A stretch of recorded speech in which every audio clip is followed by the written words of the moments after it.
and we are live. Hello, everybody. Welcome to F.A.W.B, or Forever a White Belt. I'm your host, Naughty Nate. I hope everybody had a wonderful holiday this past week. I know I did, man. I kind of just hung out.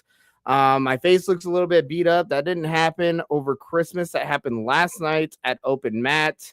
I was trying out, revisiting some old, guard methods where I was trying to block a lot of punches with my face. And turns out I know how to do it.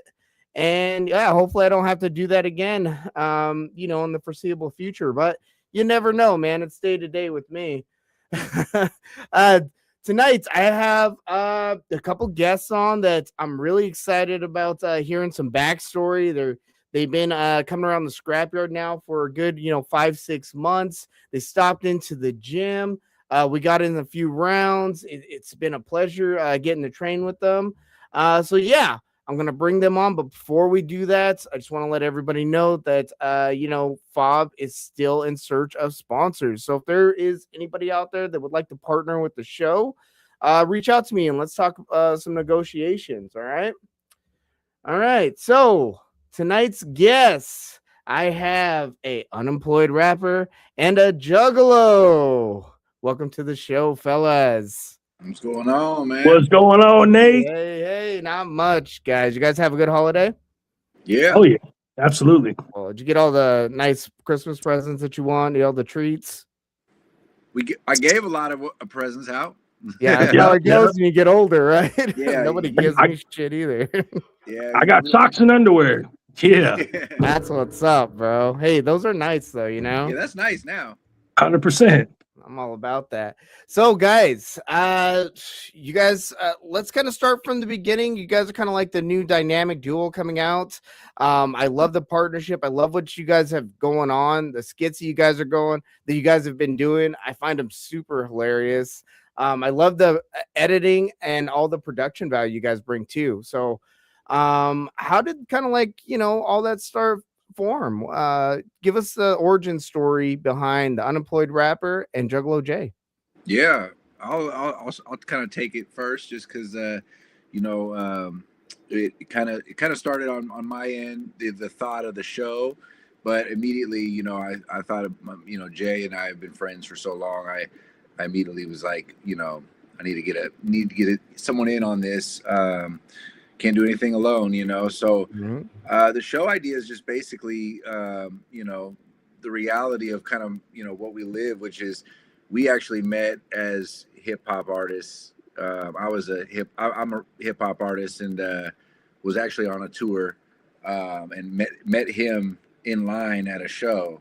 Oh, wow. Or actually, no, I take that back. We met the week before that at another show, but with similar situation. We met at a show while I was traveling through his town, and we connected on just a music level at first, and then he actually started touring with me as like my hype man, and he was doing his own stuff, and so we've always been good friends and in touch with the music business. But as we get older, we got other responsibilities and stuff, so we've been handling family and doing all that. Took some time off, and then I was like, man, we got, so there's just so much creativity between us that I was like, we got to go out there and do something different, not necessarily in front of a crowd all the time, singing, rap, or whatever it is. But now it's more like behind the scenes or doing skits and doing more fun, interacting with other people, as like we're loving the Scrapyard because of the fact that we get to interact with such great people. You know what I mean? Really, the content is you guys. We're just able to, showcase it. But that's really what it's about. Is I'm an unemployed rapper, and that's the joke. Is like, what does an unemployed rapper do with his free time? He goes to places like the Scrapyard, hangs out with, doing stuff he probably shouldn't be doing.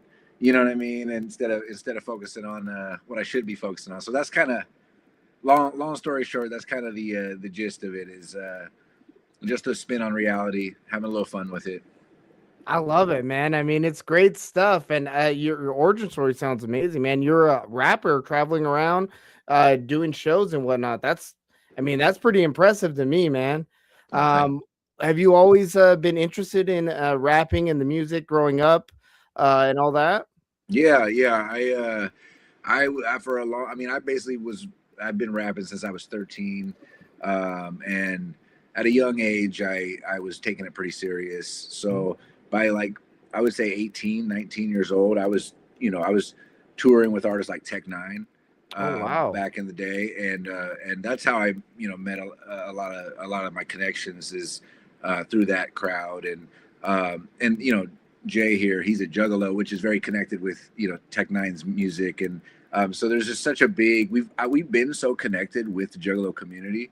I was invited to the gathering of juggalos and brought Jay as a guest because I was like, it was his dream, to be there, and it was a great experience, and so we've always had ties with that community, and then just growing up, and I've always I've been in martial arts, as a student, as a youth, and then obviously a couple street fights as a youngster. So it's kind of like I've been always tied to the fight community, so it's kind of this is just a way for us to just without kind of like being labeled one thing. We're able to like come out and train with you and maybe do some music reviews because that's our also our thing, and then also maybe just have some fun. Getting creative. It's all about being creative, and I think that's the roots of it.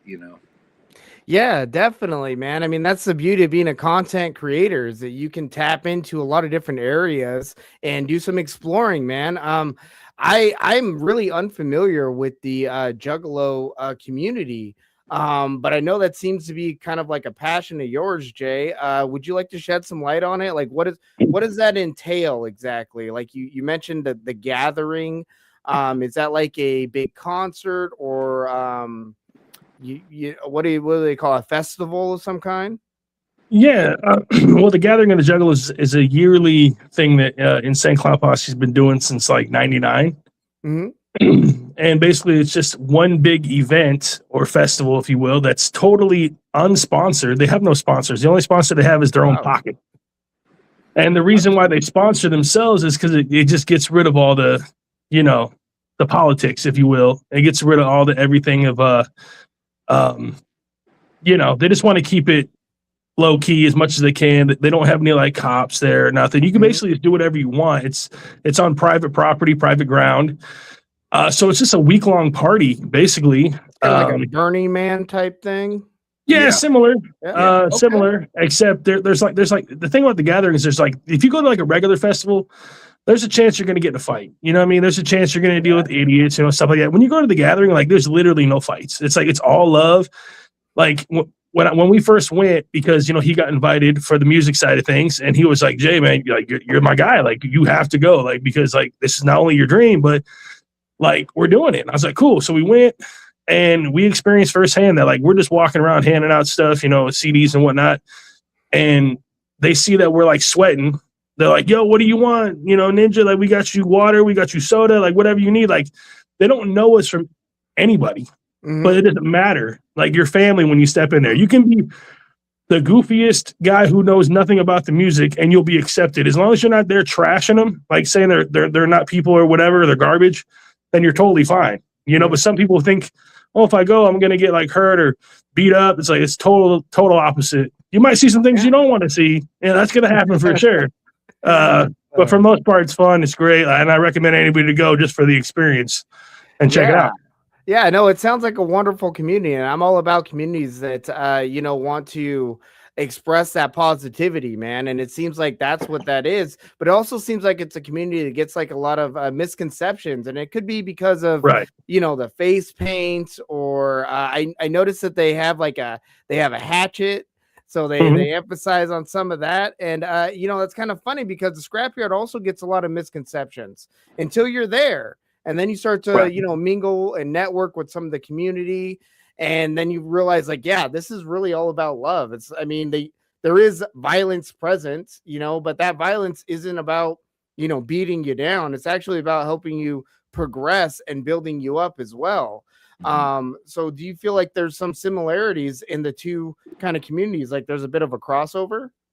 Oh, I mean, 100%. I mean, just like you were saying, like everybody has a misconception. I even had a misconception going to the Scrapyard at first. I'm like, when you see it like on YouTube, you're like, man, There's no way these guys just fought like that, and then they're going to leave and shake hands and like, smoke or whatever they're going to do and like chill afterwards. There's no shot. But when you get there and you see a dude just get mangled or beat, or even if it's super close, and afterwards the cameras are off, they're off in the medical tent, they're shaking hands, they're hugging, they're taking pictures. It's like it's a brotherhood at that point, or a sisterhood. I've yet to see two female fighters fight. I'm excited to see that hopefully one of these times.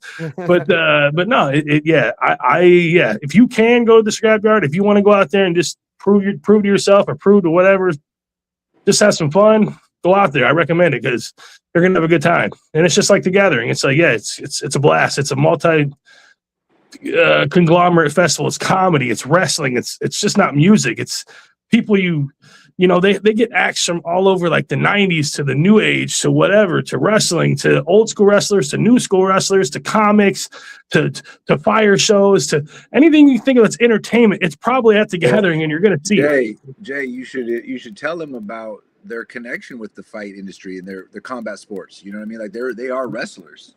Is that right? Like professional wrestlers? Yes. So Violent J and Shaggy were actually, their dream before they became rappers was to be professional wrestlers. And they actually were doing that and being trained. But then they fell in love with music and pursued that. Well, just like, what they say, the when you think of something really hard, I forgot the word. Manifest? Yeah, manifest. If you manifest something so long, it's going to come true. So yeah, they didn't make it as professional wrestlers, but they made it in music, which actually brought wrestling to them. So they wrestle in WCW, ECW, WWE, anything with a W, they wrestled in. Yeah. I mean, they're not like decorated, wrestlers, but they wrestled nonetheless. And they have their own promotion, Juggalo Championship Wrestling, JCW. Wow. That's on every Wednesday. Violent J runs it, and it's just, it's crazy. And this guy right here wants to get there one day. Oh, I want to wrestle. Put me in the ring. Let's go on there, bro. Let's do it. Let's make that happen for sure. I want to, man. I've always been a fan of just any wrestling. Yeah, I always think it's crazy too. Like you said, they set out on a goal, and in pursuing one dream in a roundabout way, they ended up achieving that goal just by, when you go down, and that kind of happens when you go down a route, you never know where it's going to take you. But as long as you keep the same vision and whatnot, you're going to get there. And that's what they did. They manifested that. And like you said, now they're huge in the wrestling, I would say. I mean, if they own their own company and all that, that's amazing, bro. Maybe we can get some of them out to the Scrapyard too. Yeah. I mean, it'd be sick to even just invite, like you said, anybody who's just even on the promotion. And I mean, at this point, not putting Shaggy and Violent J into the WWE Hall of Fame as like a celebrity wing is kind of almost disrespectful at this point. Like they have Drew Carey in the celebrity wing, and he literally did one thing. Violent J and Shaggy wrestled, and they made a song, and they did everything, bro. Come on, that Vince. is ridiculous. Let's go, man. Get him in there, bro. Well, come on, bro. So Nate, one of our little side quests we're working on, we're trying to achieve is, and actually for you guys at the Scrapyard and Fire Chicken is, we talked to Fire Chicken about it. He's open to the idea. Obviously, they'd have to work this all out, but we pitched the idea of like, what if we could get the Gathering of the Juggalos to host a Scrapyard fight there? So like they build a ring, we come out, we don't bring necessarily all the fighters, maybe a few of us, like, and then the Juggalos fight, and we host them, and it's a Juggalo Scrapyard. It would be a collaboration for Fire Chicken and them, and we would just put the two together and be like happy to do it. So we're trying to do it. We don't it's right now we don't necessarily have the blocks all in place, but we did pitch the idea a little bit and got I think their jeweler, their actual jeweler that does all their stuff said he would try to push it forward too. So we're gonna see if we can get to them, and if they're open to that, and then they talk to each other. Maybe one day we might see some kind of wild collaboration. Man, that would be crazy, bro. It'd be wild. That'd be so wild, bro. Yeah. It's actually funny if you watch videos of like YouTubers or whatever going to the Gathering, you'll actually see the Juggalos will make a makeshift ring out of garden hoses and little hay bales, and they'll box. Will they? Yeah, and they have like little referee in there and everything. It's nothing that it's not sponsored by the gathering. It's just something they do. Right. So like, why not? So that just shows you people are interested in just boxing because it's fun, right? It's fun to box or whatever, MMA. And then, but if you actually have somebody like a Scrapyard who is a name, you know, 1 million plus subscribers go to the gathering and they collab and put the Hatchet Man and the Sasquatch right next to each other. Yeah, dude, that's going to be huge. That'll break the legendary. internet right there. Yeah, definitely. It'll be a whole new event created. I think that's a wonderful idea, and if we can make that happen, let's do it, man. Yeah, so that's why I had to throw it out there because this might be another way to boost it, you know. And well, you heard it here first, guys. So definitely, if it happens, you heard it here first, and we're definitely gonna do what we can to make that happen because we're all about networking and meeting like-minded individuals. And if there's individuals there that, you know, find a passion for martial arts and they get that bond out of sportsmanship, you know, because when you go in there and you do a match, a lot of times there isn't hate. You know, we're just trying to better each other. We're testing ourselves against another individual, but I don't necessarily hate that individual. And maybe that's some of the I don't know, uniqueness about the Scrapyard, because people are there really to make each other better. Like, we do have really competitive matches. People do get knocked out. People do get hurt. That happens in the fray of combat all the time, but there's no malice there. There's no one there trying to, you know, like actually injure somebody, you know, even when it has a lot of the beefs that come out there, it's controlled violence, you know, it's the way it should be handled. Nobody's out on the, you know, street trying to stab anybody or shoot anybody. They're getting in there and they're, you know, expressing themselves with their bodies and with their fists. And I'm glad that, you know, the Juggalo community kind of senses that too. Like you said, they can do that and there's no malice. They shake hands afterwards. It's a good time. 100%. It's a bonding thing. I always felt the same way, man. I mean, I felt that a lot too, like training with both of you. I'm not a very articulate type of individual. I don't really speak that well, but I can I express myself a lot through martial arts. Like, I know who you are when we train with each other. You know, I know if you're going to try to fire one in and your intention is to hurt me, or you know, you do a cheap shot, or I can see when you're struggling and you fight through that adversity. And I can, you know, I look at that as like, oh yeah, this is a solid individual who had the opportunity to give up, but he fights through that and keeps on going. And that's what I saw with both of you when we trained with each other, man. I mean, coming into a gym, it could be intimidating, especially if you've been away from it for a while.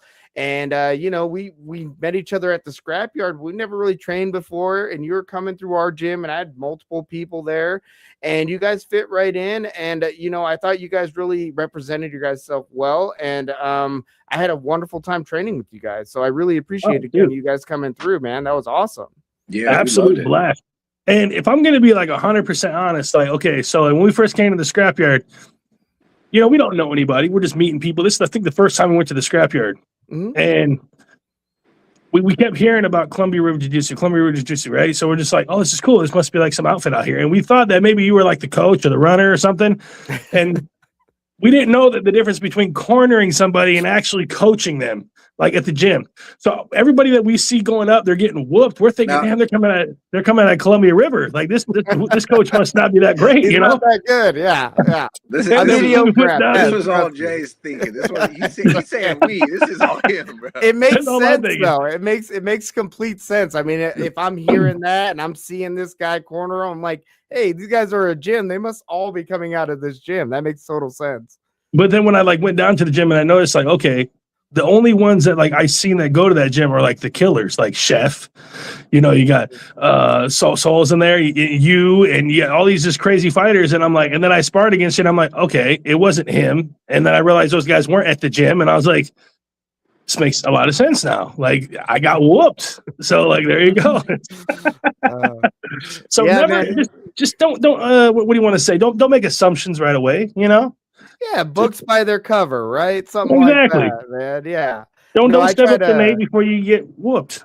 Oh no, I try to help out wherever I can at the Scrapyard. I love the community. I do have my own competitors, and I do bring them through the Scrapyard. But majority of the people that I do corner there, they're just independent fighters that need some help. Yeah, And I've noticed, in the the 6 probably events I've seen now that a lot of fighters do come unprepared without a corner, and then you just feel like if they don't have help, someone's got to get in there and help them because they need it, So I've noticed with you, I've noticed with a few others that they'll get right in there and help somebody when they need it, and I think it makes all the difference. I think so too, especially for confidence, and confidence is what you need to get through a fight. So I admire that, and it's a fast-paced environment in there. It's really competitive. It's a really fast. I mean, it feels like it's a smaller octagon than, let's say, a traditional, like a professional size, which makes it a harder task. Yeah, you can't run. Yeah, you can't run. You're gonna get touched in there for sure, man. You can't get away in there, and I like Yeah. that. I like that. So it is. It's amazing. It really is, and the community is great. I can't say enough good things about what we've experienced, in our time there, and just who we've met and meeting, even you and your camp and coming down there, and it's been a journey, but it's really a great one because it's changed kind of how our own desire, like we thought this would be kind of a touch and go, like we're gonna come through and maybe stay 1 or 2 months, but it's like, man, it's just in our blood to be a part of this community. So you guys welcomed us so much, we don't want to go nowhere. So and I think that's why we're, we're willing to obviously help you guys, with media and both you and Fire Chicken. I mean, we're always willing to help out, and whether it's jump on a podcast or do a video or whatever it can be, it's part of being in that community. So and we love it, man. Definitely, we love it. You guys fit right in, and you guys are doing it what I feel is the correct way to do it, man. I mean, you're giving back, which is, it's amazing because so many people come to the Scrapyard. I mean, it's so common for fighters, and I can say this because I am one, all right, but it's so common for us to be so kind of self-centered, and especially at promotions or at events. And it's normal when you're a fighter to be self-centered because when you're in the ring, you're in there by yourself. So it's a mentality, and it's understandable. But it's always nice to meet these individuals that can step outside of that and actually give back to the yard as well. And that's where you guys are really stepping up, man. You guys are there. You're helping promote. You guys are doing the commentary, which is very helpful. Jay, you had a match, which was awesome, bro. Let's talk a little bit about that match, if you don't mind. What was some of the preparation leading up to the match? What did you feel like right before you went in there? And then go over the match for us. What was it? Have you been in a fight before? Or was this something like all new to you? Well, as far as like inside of a cage, yeah, definitely at first. But I back in the day, I've had my fair share of street fights or whatever. As far as the preparation for that one, absolutely nothing. I actually stopped at Burger King on the way there. Like that's why he was a little late. Yeah, I love it. I was a little late. I got lost. And I stopped at BK. But no, honestly, what it was is like we were trying to find a way to get into the Scrapyard, and what is the better way to get into the Scrapyard besides having one of us go into the cage? Right. And then I know. So I was like, we had this Juggalo idea. We were doing some Juggalo things, and he was like, we were talking about it, and I realized that like I don't know, I couldn't recall if anybody's ever wore paint and like a Juggalo. Like, I mean, there might have been Juggalo fighters, but nobody actually in paint doing it. Not that I can. So I was very I was reluctant to do it at first because there was a lot of heat, and if people don't know what heat means in the Juggalo wrestling world, it means that you're just not loved. There was a lot of nasty rumors going around, so I was just like, I don't know if I really want to do the paint. And then Flo was like, man, you got to do the paint. And then I asked another friend, he's like, man, you got to do the paint, bro. Like, people aren't going to remember you. You're going to be another guy who just went in there and the fight. They're not going to remember. Let me pause you for 1 second just to fill it in. The heat that the ICP and the Juggalos get, they were on the FBI's most wanted list. And I don't know if they still are. Not anymore. Because they were considered a gang in Right. America, the Juggalos. Okay. So obviously, yeah, right. It's silly to think about, but they were for about, I don't know how long, but 15 years maybe, considered a Yeah, gang. it was a good couple of years that they were fighting the FBI. So, like I said, you know, they were just getting a bad rap, and you know, going into an environment where there's actual fighters who, you know, probably go to the gym and dedicate their, you know, lives to this and want this to be a career, and then some dude in face paint shows up. I didn't want to feel like I was mocking anybody, you know what I mean? Because I wasn't. It was just all entertainment. So it was like a stunt to get us in there. And like I said, I thought it was just going to be, we're going to do this, we're going to get some cool content, and then we're just going to jam out. We didn't know that when we got there, that Fire Chicken's commentary crew didn't show up. So we're like, hey, yeah, we'll jump in there. All of a sudden he's like, hey, can you do this? Oh yeah, we'll do that. Like we're so used to an industry like musically that like we're open to help. You know what I mean? There is a lot of people out there who just want to be like, nah, I'm too Hollywood for that, or I'm too whatever for that. That's above my, you know, under me type deal. But we've always been able to help. So once we did it, he was just like, yo, you guys can come back and shoot whenever you want. And I was just like, and it just felt like family, like even that first date. So we're like, bro, we got to come back every month. As long as, you know, God willing that we can come here every month and keep getting invited. And then we're just going to do it. And then in December, when you guys did the Kicking It With Chicken, and you guys, I was listening to it and I heard, we want to thank our, you know, Fire Chicken's like, we want to thank our staff. And he starts naming people. Then he's like, the Unemployed Rapper and Juggalo Jay. And I was like, what? Bro, I immediately texted him and I was like, we made the staff, bro. This is wild. Yeah. Well, like I said, let's go, bro. You guys are giving back. And, you know, Fire Chicken is definitely one to recognize that stuff, man. He does a fantastic job of trying to give, you know, credit where credit is due.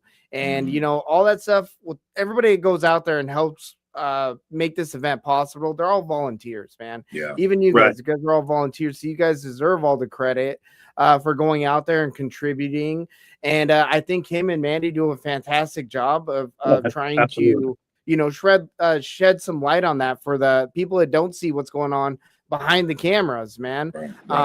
So yeah, big shout out to them for always acknowledging 100%. That. I love it. There's a reason why the community is the way it is. You know, it takes solid leadership and it takes a good vision, man. Unemployed Rapper, you mentioned that you had some formal training prior back in your youth. What was that?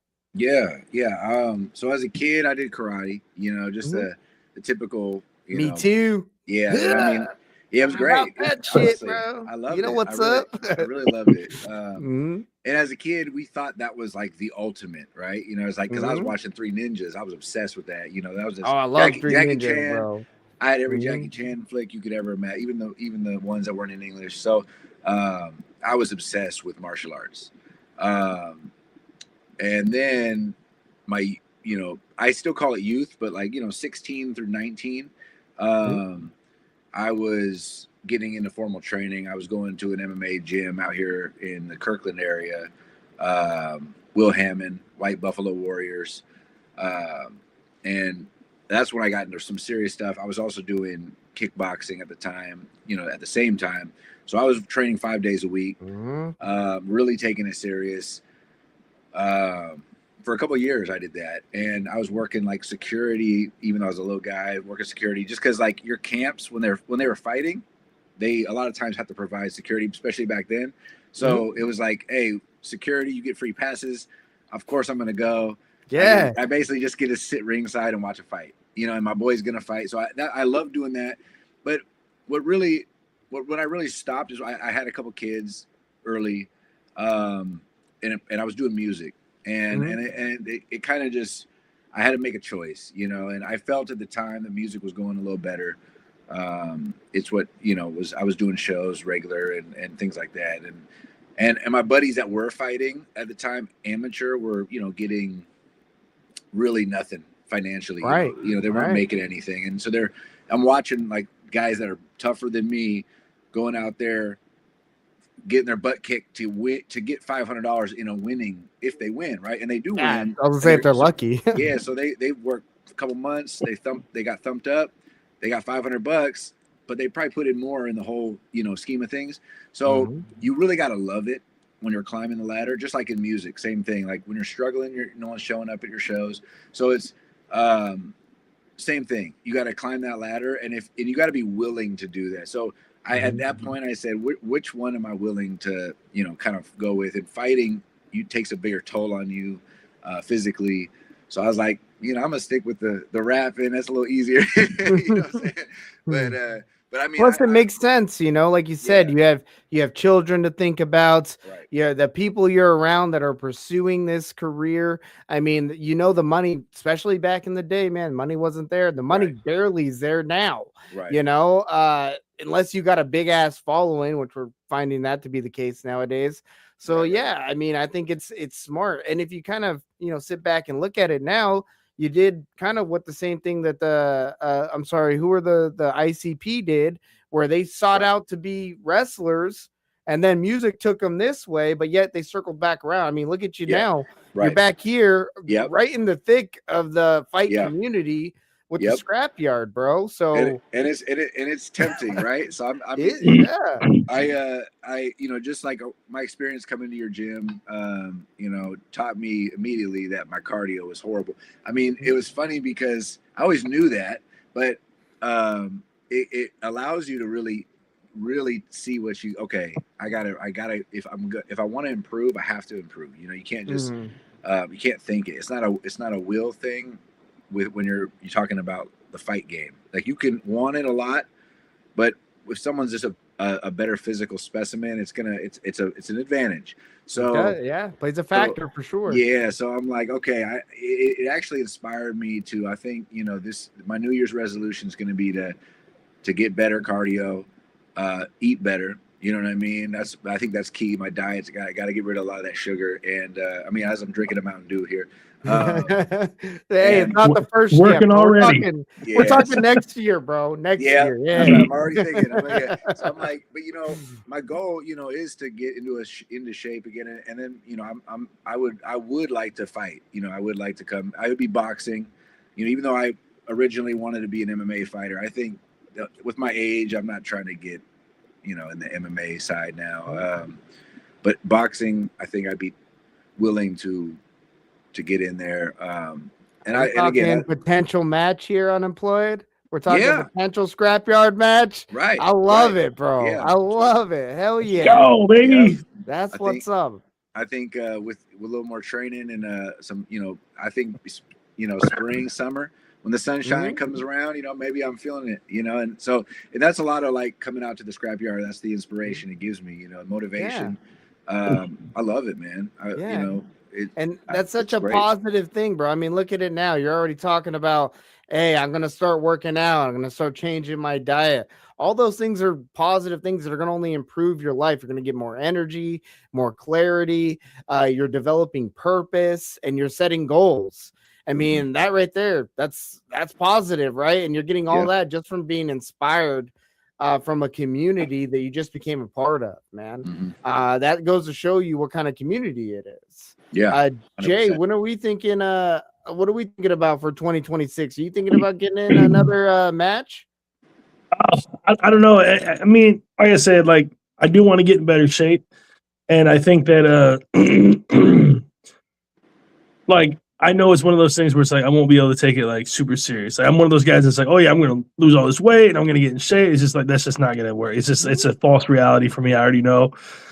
But I would like to maybe get back in there. But I think I have to talk to Fire Chicken about modifying some rules for us big guys. Give us those 1 minute rounds. You give us 1 minute rounds, I can go in there and swing with the best. And 2 minute rounds, I might make it past round 1, but then round 2 is just going to be two overweight dudes gassing, huffing and puffing. Like nobody wants to watch that. It's just like we want to see guys throwing hands, throwing mitts, somebody giving up, whatever. Like that's like the thing. I mean, luckily the first time I went out there, and another thing is I don't think I'm going to fight in the makeup. You know what I mean? Because it's a disadvantage to me in a way because grip in your eyes and all that. Yeah, like it gets to my eyes and I can't see. I mean, you've seen it just training. It was just all my. I had to like take it off halfway through because I just couldn't see anymore. But luckily, the first time I got in there, I mean, I was able to just hit the guy twice and it was over. So I didn't sweat at all. Got the heavy hands, bro. Well, yeah. But I'm also kind of like surprised. I remember when I showed up to the Scrapyard the first time and he was like, I met your opponent, Jay. Like, I think you're going to do okay. Like, you'll be all right. You don't have to worry about the makeup. I was like, cool. And I show up and I run into Alani. And I'm like, oh. That brick house, right? That big old brick house. I was about to be like, because we had a joke like, get the towel ready, throw in the towel. You know? Yeah, no. So it wasn't even a joke. They don't play. He said, no, it wasn't a joke. I'm saying we joked about it. Like it was a real thing though. Yeah, for sure. I told him. I said, we had talked about, obviously doing it in the makeup, but he was worried, like, what if I get hit and then the makeup gets put in my eye and I'm like blinded 100%. and I get beat up because of this. And I told him, hey man, if it gets to that point, I'll throw the towel in and we'll spin it and make it a funny skit or something. But so that was our joke. Like, I'll throw the towel in. So with Alani, I was like telling him, if that was your opponent, I'll throw it the second the bell rings. I'm throwing that. I'm like, it at least would be a funny thing. And it'd be a Scrapyard probably quit. It'd be the fastest quit, tap out in history. Definitely would be a viral moment for sure. Alani is just a different animal. Like, he's a big dude, and it's just like he just absorbs punches so well. Like, I just don't think I'd be able to hit him with anything that he's going to even phase him. But I was actually speaking of that. The last event that just happened, we were both shocked because everybody that were like, this guy's going to win. This is our guy. It just totally went the opposite direction. I was going to say, when I saw that at home, because I was watching on the watch party, I was actually really excited about that matchup because I wasn't a part of any of the matchmaking.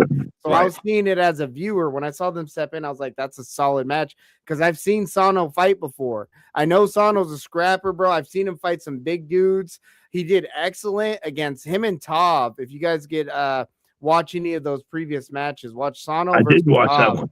That was a banger of a freaking match too. Sano took kind of he took a lot of damage that fight, but he showed a lot of heart too. So when he stepped in there with Alani, I was like, man, this is going to be interesting because I know both of them could take a lot of damage. I figured it was going to probably come down to a cardio thing. And I think ultimately that's what it really came down to is just, you need to breathe. If you have no air in your body, it doesn't matter how strong you are. You can't get anything off because you can't breathe. And, that's, like I told you guys when we were training, fighting starts when you're tired, when you can't breathe and your hands start from here, go to here. It's like, now I have to really fight because you're not just fighting against your opponent, you're fighting against yourself, and it's that deep water that you got to train for if you want to, if you're trying to take this thing to the next level, but for getting in there and, setting some goals and getting a match going, they could be something like, hey, I just want to get my cardio up to, do another match. And I think I know we talked about the ultra heavyweight division, which is something I think maybe we should pitch to Fire Chicken, set a weight limit, guys over, I'm going to throw out a number, 350. Yeah, 350 guys over 350 pounds. We do 1 minute rounds with a 30-second break or a minute break. However, Alani, I think is 330, so he won't be in that division. Thank God. he might be, man. Shoot. He's avoided Alani at all costs. He's a huge guy, bro. I mean, we saw that match, the 2 versus 1. Alani went against 2 Scrapyard legends in Pappas and in Solo, and he made it all 3 rounds. And he took a solo kick right to the face and kind of just shook it off. So I was like, God damn. So for sure, bro, I understand completely. Because, I mean, how are you going to feel when you go in there and you hit him with like everything you think you have? And he's like, I love this shit. Come on. You're like, oh, God. That's when you just kind of go, all right, I don't know about this. You might as well just be like, I'll look at Flo, give him the signal, throw the towel in.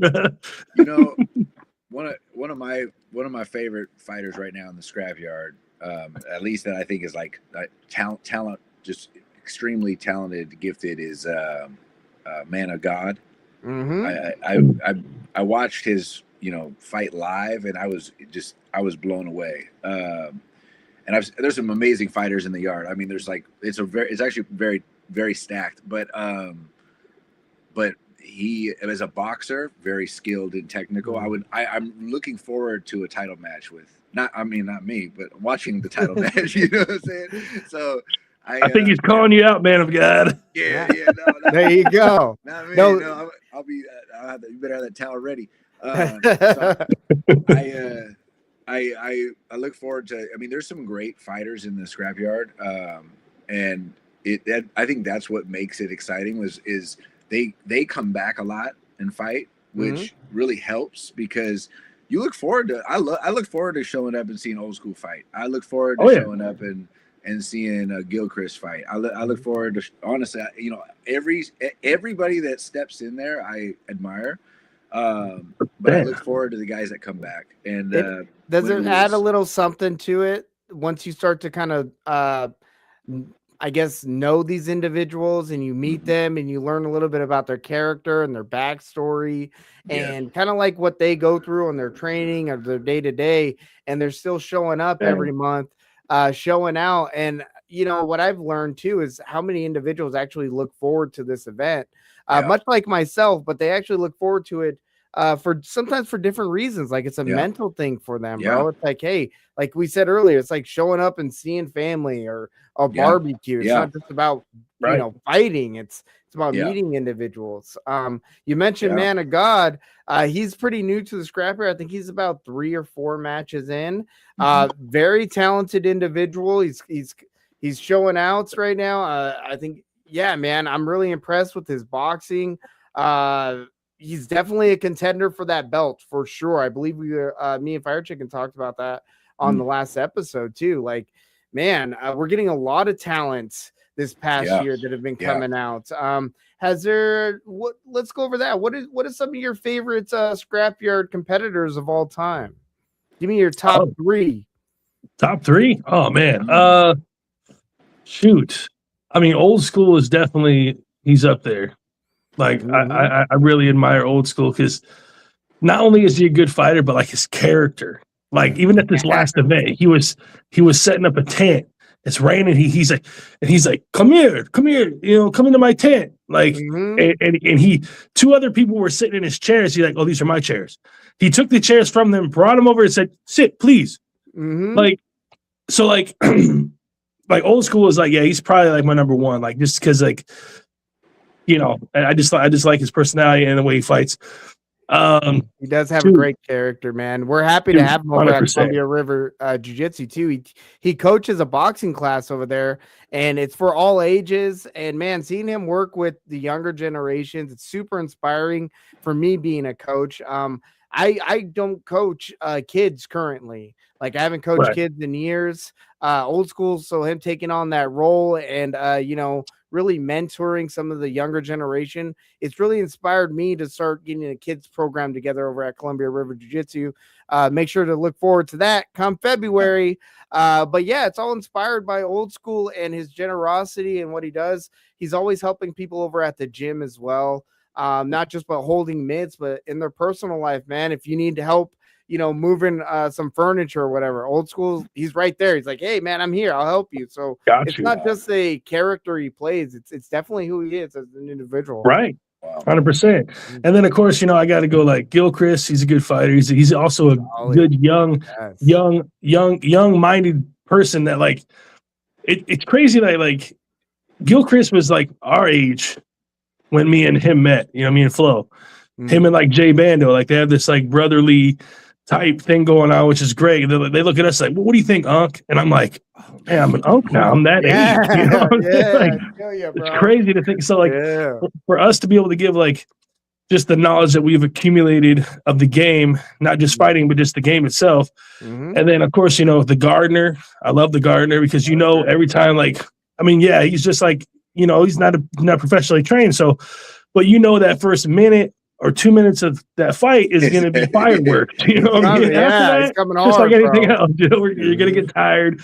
And then, of course, I like watching Alani because, I mean, why wouldn't you not want to watch him? I mean, and I'm a fan. I'm a fan of Sano now. I'm like, yo, Sano is crazy. Like, I ain't stepping in the ring with that guy. I seen his like, no shot. Your top 3 is 5 now. Yeah, I love it, man. It's hard to pick 3. I know. I love everybody out there, but I love them individually for specific reasons. I even love Ian. Ian's a great fighter. I just wish that, he would Come back be less in. timid, and he needs to come back and just, you know. Well, it's like you're saying, sometimes it's not always about the skill sets, Right. sometimes it's about the individual and the characteristics that they show. And Ian, he's a young kid, but he shows a lot of heart, man. Mhm. And he has, at least I think we're at that age where we can recognize potential, Right. At least that's what I feel. So when I see that potential in a young fighter or a young individual trying to be better, I get excited about it. I'm like, bro, you actually can do this. You can. Yeah. You just gotta, zero in and focus, and you got to go down this pathway, much like a lot of my mentors try to do for me when I was that age and try to steer me in the right direction. I'm now privileged enough to try to do the same for these younger generations, man. It's a crazy midlife thing that we're in, fellas. I don't even, I go through it too.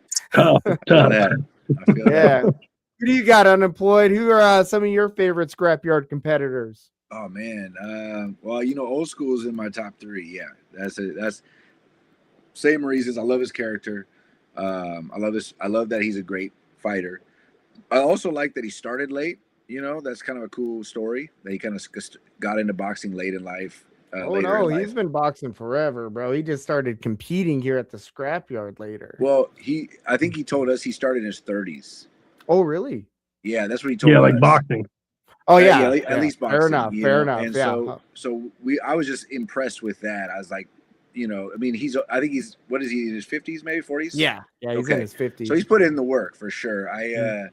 But I was just like, because I'm in my 30s, so I'm like, man, it's like anything, like starting something at our age, you have to commit, or we know what it takes. So it's like to see like him be able to, if I'm sure he did other things, but if he started, let's say, taking it more serious at that age, and look at him, now he's a coach and he's a mentor and an inspiration, whether he knows it or not, to the guys like us. I like that. So that's why he's in my top 3 for sure. As far as other fighters, I would say, I like watching Pappas fight. I really do. I'm going to be honest. Before I came to the Scrapyard, I wasn't a fan. I kind of thought it was a gimmick. Yeah. I thought it was just a straight gimmick. Mm-hmm. You meet the guy, it's not a gimmick. You know what I mean? Did he run up on you and stop real quick? Oh yeah. Has he done that? Yeah, all the time. Yeah. And honestly, I like it. I'm like, okay. I love authentic people. I don't mind if your level of being authentic is maybe not my cup of tea, but I can appreciate that you're a real person. You know what I mean? Like, so even if I'm not on the same page. So I like that about Pappas. He's the real deal. So I like watching him fight. And then another one, I would say, man, because it's so hard to pick because I like watching everybody fight, and I really, Jay mentioned Gilchrist. He's a good one. I actually really enjoy watching Gilchrist fight because he has so much potential, like you said, Nate. Yeah. You can see, like, give him 5 years, 10 years, man, he's going to be an amazing boxer. So yeah, maybe I'll throw Gilchrist in. Just give the kid his flowers, man. Yeah. Give him his flowers. Come on, bro. I know he was in his top 4 for in the Scrapyard for Fighter of the Year, and I know it probably didn't feel the best when you're a young fighter to not win it, but you also got to remember, if Gilchrist is listening, that the being on that top 4, being recognized as that is already a privilege. That he earned. That means you can get it next year. You can get it the year after. I mean, if you work at this, it's not gonna be hard if you are on the same path you're on. You just have to be dedicated. So I kind of, when I saw that, I'm like, I understand. Lights out, from the Fighter of the, being the guy for Fighter of the Year. Well deserved, because he's been putting in the work. So you gotta respect that too. So honestly, that would have been the toughest to pick out of those 4. I'm glad I didn't have to, but any one of them could have won that. So yeah, Gilchrist would be in my top 3. But if I could just say everybody, I would, because 100%. I would love to watch you fight. I love to watch Fire Chicken fight. Anyone that I've seen and met in that yard that I understand that loves this game, I love watching them do what they love. That's basically what it is. You're doing what you love. So to see somebody do what they really admire and love, it's not a facade. There's nothing better than that. To see someone doing what they really purely are 100% connected with. So it's like watching art. To me, it's art. You know, it's honestly. So That's exactly what it is. Yeah, man. It's expressing yourself with your body, right? It's like body art. Mm-hmm. And you are seeing I love it too. I'm addicted to it myself. I love seeing the process in which you're seeing a young fighter develop. And I feel like we've seen that quite a bit, especially like with Gilchrist, man. Gilchrist, when he started to where he is now, huge leaps in improvement, bro. Like he's been putting in the work. He's really tightened up. And yeah, he definitely deserved that nominee for Fighter of the Year. And if he ends up winning that or whatever, like it's well deserved. Mm-hmm. And you're gonna see that, you know, the longer you guys are around the Scrappy, you're gonna see individuals like that, the guys that, you know, they have inspiring stories almost where it's like, wow, man, you came from what? And what are you doing? And look at where you are now. We get individuals that, you know, this could be such a blessing for them with this day and age with the, you know, social media and gaining that kind of notoriety. Look what it did for Death Sentence and Wing C. I mean, they've been able to really capitalize on the attention that they've been able to generate. Sure. And now they're off and running, man. And we're in a privileged position to where we're like front row seeing this potential. And it could be any fighter on any given event could show out, and then all of a sudden they do a viral moment, and then they're the next big thing, you know?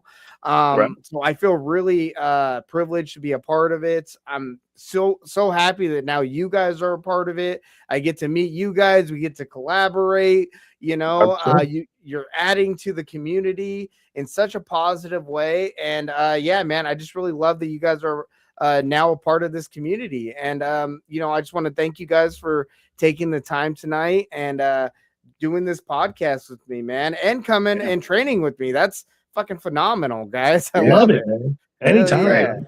Yeah. Before we let you guys go, though, can you tell the people how they can find you guys? Yeah. So we're the Unemployed Rapper Show.